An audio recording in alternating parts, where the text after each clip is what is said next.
Doctor عابد سلیری صاحب، پاکستان کے ابھی جس طرح ایمبیسڈر صاحب بھی بات کر رہے ہیں کہ پاکستان کا چلے ملٹری ڈومین میں تو ہم نے دیکھ لیا، ہمارے سیکیورٹی پیکٹس ہو رہے ہیں، آگے بھی ہو سکتے ہیں، لیکن اکنامک ٹرمز میں جب ہم اس کو کنورٹ کرنے کی کوشش کرتے ہیں، اپنے ایڈوانٹیجز میں لانے کی کوشش کرتے ہیں اپنی فارن پالیسی کو، یا پھر اپنے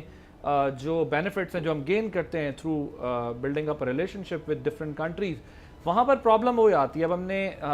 جو انسٹیٹیوشنز بنانے کی کوشش کرتے ہیں وہ بھی ہمیں یعنی ایسا ہی ایف سی بھی یہ کہتا دکھائی دیتا ہے کہ ہمیں ریفارمز کرنی ہیں۔ اب آپ کیا سجیسٹ کرتے ہیں پاکستان کو ڈپلومیسی کے ساتھ اکنامک فرنٹ پر کس پلاننگ کی ضرورت ہے تاکہ ہم اس کو اکنامک ایڈوانٹیج میں کنورٹ کر سکیں اس ساری سچویشن کو؟ کیونکہ دنیا ظاہر ہے فارن پالیسی بنتی بھی اس لیے کہ آپ اپنے ملک کو کس طرح کا فائدہ کس طرح اپنے تعلقات سے پہنچا سکتے ہیں، یا کیا ریلیشن شپ آپ کی ہونی چاہیے تاکہ آپ کی کنٹری پروٹیکٹڈ رہے، تاکہ آپ کی کنٹری پراسپر کرے۔ سو جی اب ہمارے پاس کیا آپشنز ہیں، کس طرح ہم چیزوں کو کر سکتے ہیں؟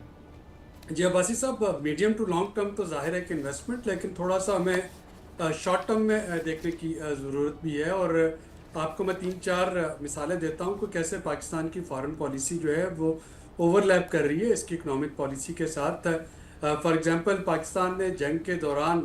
اگر آپ کو یاد ہو تو ہم نے ایران کے ساتھ جو ریسٹرکشن تھیں ایران کو ایکسپورٹ کرنے کی، ایل سی کی شرط تھی یہاں پہ، وہ شرط جو ہے وہ 2 مہینے کے لیے سسپینڈ کر دی ہے۔ اور اس کا مطلب یہ ہے کہ پاکستان ایران کے لیے ایک بہت بڑی لائف لائن بن رہا ہے، یہاں سے نہ صرف فوڈ آئٹمز بھیجنے کی بلکہ فرٹیلائزر اور باقی چیزیں بھجوانے کی، اگر اس کی باقی ہر جگہ پہ سینکشن لگ جاتی ہے۔ اور یہ وہ لائف لائن پرووائڈ کر رہے ہیں جس کی وجہ سے کہ میں سمجھتا ہوں کہ ایران نے اگر پاکستان میں اسلام آباد میں آ کے مذاکرات کرنے پہ آمادگی ظاہر کی تو اس میں اس چیز کا بہت بڑا تعلق تھا۔ اسی طرح سے پاکستان کا برج بننا جو ہے، اگر آپ اس کو واشنگٹن کے حوالے سے دیکھتے ہیں تو ناظرین کو میں یاد دلاتا چلوں کہ جو ہمارا سٹاف ریویو مشن آیا ہوا تھا آئی ایم ایف کا، وہ بغیر کسی کنکلوژن دیے یہاں سے واپس چلا گیا تھا۔ اس کے بعد یہ پاکستان کی جیو پالیٹکس اور جیو اکنامک ڈپلومیسی کا نتیجہ تھا کہ پاکستان کا سٹاف لیول ایگریمنٹ جو ہے وہ اپروو ہو گیا، اور اب اس کو ایگزیکٹو بورڈ میں پیش کیا جائے گا یہاں پہ کہ America is the largest shareholder I M F کا۔ اور چونکہ اس وقت واشنگٹن اور اسلام آباد کی فریکوینسی اچھی ہے تو اس میں کسی قسم کا میں کوئی اپروول میں پرابلم آتے نہیں دیکھ رہا۔ اسی طرح سے یہ اسلام آباد اور واشنگٹن کی ڈپلومیسی ہے جس کی وجہ سے جب پرائم منسٹر نے یونیلیٹرلی 80 روپے پر لیٹر پیٹرول سے لیوی ریڈیوس کی تو آئی ایم ایف نے اس پہ کوئی اعتراض نہیں کیا۔ ادروائز آئی ایم ایف جو ہے وہ اس طرح کی چیزوں پہ پروگرام سسپینڈ کر دیا کرتا تھا، ماضی میں 2021-22 میں پروگرام سسپینڈ ہو گیا تھا اسی بات پہ۔ اب بھی جب 135 روپے پر لیٹر کا ریلیف دیا ہے ایک ہفتے کے لیے، تو آئی ایم ایف نے باوجود اس کے کہ پاکستان کے ریونیو ٹارگٹ پورے نہیں ہوئے ہیں، لیکن آئی ایم ایف نے اس پہ کوئی اعتراض نہیں کیا، اور اس میں واشنگٹن کا ایک بڑا اہم رول ہے۔ اور فائنلی اگر آپ اس کو دیکھیں کہ انویسٹمنٹ تو ہمارا لانگ ٹرم تھا، اگر آپ کا شارٹ ٹرم کیا ہے، شارٹ ٹرم آپ کا قرضہ ہے آئی ایم ایف سے قرضہ۔ سعودی جو فنانس منسٹر کا یہاں پہ ایک روزہ دورہ تھا جس کی وجہ سے کہ ہم بڑے دبنگ انداز میں یو اے ای کا جو ڈپازٹ تھے وہ ہم یکمشت واپس کر رہے ہیں $3 بلین۔ اگر سعودی انشورنس آپ کے پاس یہاں پہ نہ ہو تو ہم آئی ایم ایف کا جو میجر ٹارگٹ ہے نیٹ فارن کیپٹل ریزروز کا وہ مس کر رہے ہیں، اور یہ اگلا ریویو ہمارا جو ہے وہ مصیبت میں پڑ سکتا تھا۔ لیکن اگین یہ ڈپلومیسی کا کمال ہے کہ آپ کی فارن ڈپلومیسی اور geo political diplomacy geo economy میں تبدیل ہوئی، اور سعودی عربیہ جو ہے وہ ایڈیشنل $3 ارب کے ڈپازٹس آپ کو دے رہا ہوگا۔ تو میرا خیال ہے کہ سارے تانے بانے جو ہیں یہ انٹر کنیکٹڈ ہے۔ ہمیں امپیشنٹ نہیں ہونا چاہیے کہ شاید ہماری فارن پالیسی جو ہے وہ اکنامک ڈیویڈنڈ نہیں دے رہی، وہ دے رہی ہے لیکن گریجولی دے گی۔ اگر آج ہم کہیں کہ فوری طور پہ انویسٹمنٹ جو ہے اس کے اعلانات ہونے شروع ہو جائیں تو وہ نہیں ہوں گے جب تک خطے میں امن پیدا نہیں ہوتا ہے۔ اس وقت تو اس خطے سے انویسٹمنٹ ویسے جا رہی ہے۔ ہاں البتہ 2 اپرچونٹیز جو ہیں وہ میں آتے ہوئے دیکھ رہا ہوں۔ پہلی اپرچونٹی جو ہے وہ مڈل ایسٹ کی ریکنسٹرکشن کی ہے۔ گلف کنٹریز جو ہیں وہ غازہ یا پیلسٹائن نہیں، یہاں پہ کی ریکنسٹرکشن نہیں ہوگی۔